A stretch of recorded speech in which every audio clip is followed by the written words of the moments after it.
Hi everyone, and welcome back into the workshop for very exciting adventures in vintage audio. And you've asked for it for months now, and today I'm going to be showcasing the first of my four vintage Fishers that I have, the early stereophonic days.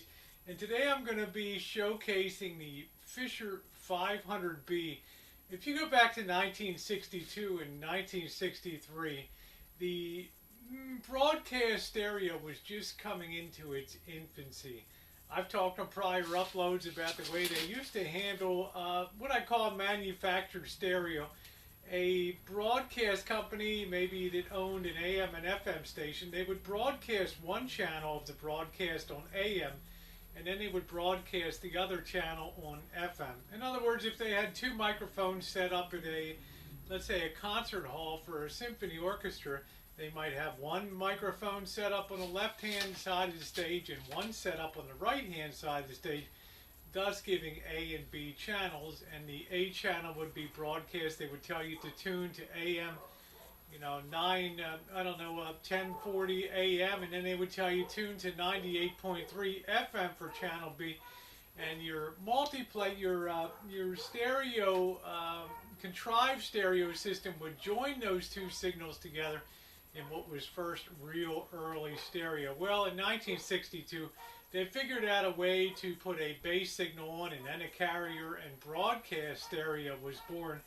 And this is something that came about just as the Fisher 500B was being put into production.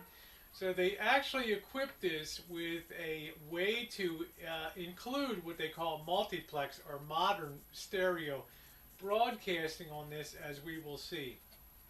Guys, the Avery Fisher Music Hall in New York, it's soon to be renamed again, sadly, but Avery Fisher was a pioneer in broadcast and audio. And when he was young and used to go listen to concerts at the Symphony Hall, and then would go home and purchase records and listen to them at home, he was so disappointed by the quality of the recording that he was a violin player, he was a master musician, and he set out to be an audio engineer before even being an audio engineer was even heard of.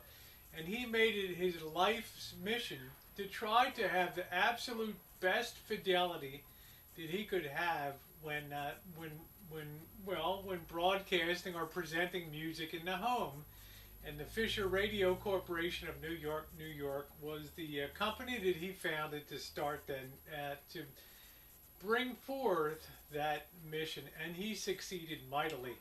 These units weren't cheap. $350 in the early 1960s is like equivalent to $1,500, $1,800 today. These were not average home use systems, but then again, stereo was a very new thing to be brought in, and Fisher demanded the very best, the top quality, the very best audio fidelity.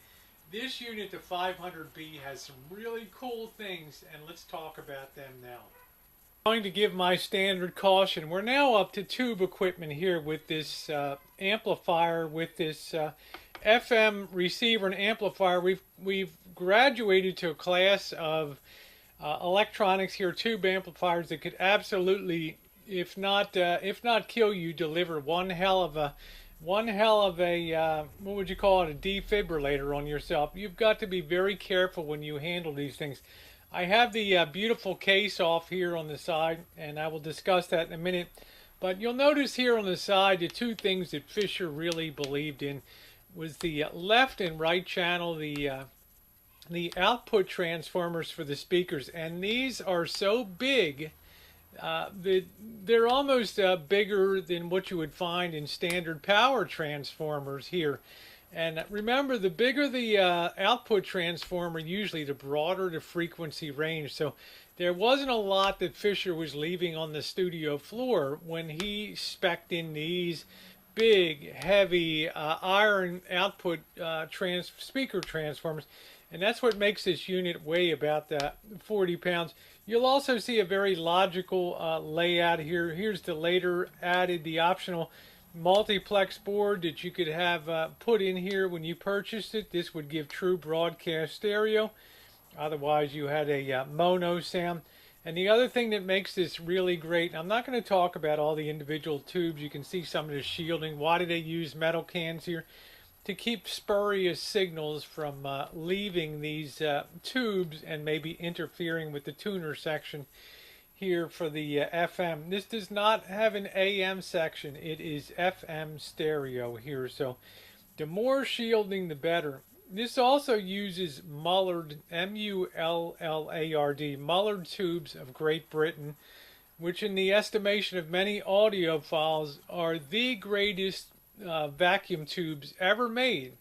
And Fisher demanded the very best, and he would not only use original Mullard with the Mullard name on them, but he would also brand the Fisher name over top of Mullard tubes.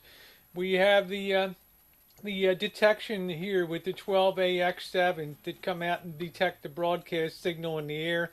They take that, they process it through the tuner section processes that, kicks it out to the big audio output tubes that you see in the back here, two for each channel. Very big filter capacitors here to really smooth and remove any sound interference at all. The thing that makes these Fisher units so highly collectible is they're made from solid walnut here. This is not a veneer. This is an actual solid walnut, and if you can find original cases today like this is, with the original venting in the back of the top there, super well constructed. You will find these go for anywhere from $250 to $400 just for the case. So these things are highly sought after as things of beauty too. The early days of tuning in a signal were well, kind of sketchy at best. And one of the things that they developed that we're going to talk about now is the tuning eye, and something that makes Fisher very unique in the early days of broadcast stereo, receiving equipment and amplifiers. As I turn on the unit here, you're going to see obviously the dial light up with that beautiful Fisher, the very famous logo of the looks like a dove carrying a note there, and the beautiful greenish blue hue. But if you look over here, you'll see something that's called a stereo beam here on the side, and it's really a bit of fascinating engineering. They actually developed a tube, a vacuum tube, that as the signal that was inputted got stronger, the two beams would appear to come together. So as I tune across the FM dial here, you'll see those tuning bars separate, come together. Whenever it picks up a strong channel, it will attempt to bring them towards the middle, and the closer you can bring them together, the more finely tuned or the more powerful the station is. So very interesting to see some of the technology that was incorporated in it, and it's something that a lot of people just find so fascinating, the very cool stereo beam that was incorporated into the Fisher units. We'll now do a little bit of tuning up and down the radio dial to see what kind of FM signals we can bring in. We're going to have it on low, so bear with me. We'll get the demonstration started. Once again, this is FM only, no AM. So we'll start tuning up the dial here. So it has me stand up and down, and it says, "You're okay," and kind of is going to shuttle me away. And See Tonight has the answer.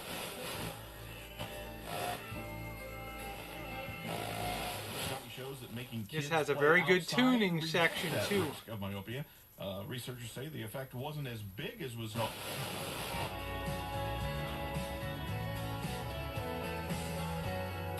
See how strong that signal comes in there with the stereo beam. Almost pulls it all the way together. It also has something called FM boost here too, which adds a real dose of bass. Listen.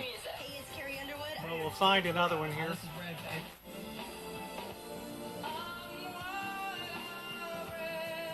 Here we go. We'll put the boost on. You could probably hear that kick in.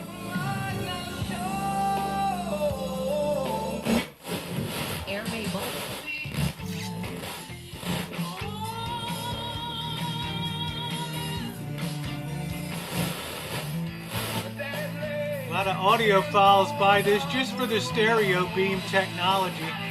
And when I show you the 800B, you're not going to believe it. There's two of them. Practice. Turned on the radio.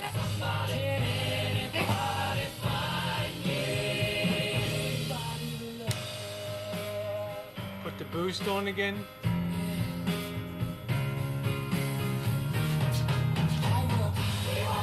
Every day of my life, I work till I ache my bones. At the end of the day, I take home my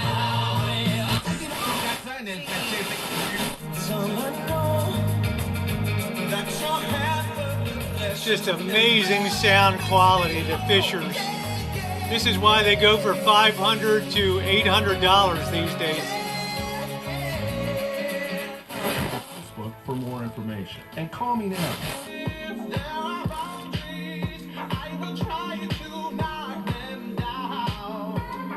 Yeah, beautiful, crisp.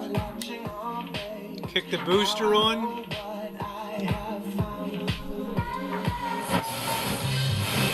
Children have been affected by the boost.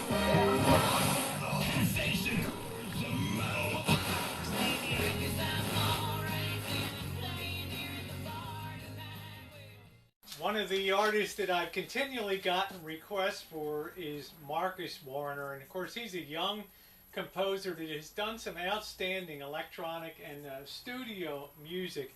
And today I thought I would do a cut from his Liberation album, the main one, Liberation. So let's enjoy that now. This is Marcus Warner in Liberation.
Thanks for listening, everybody.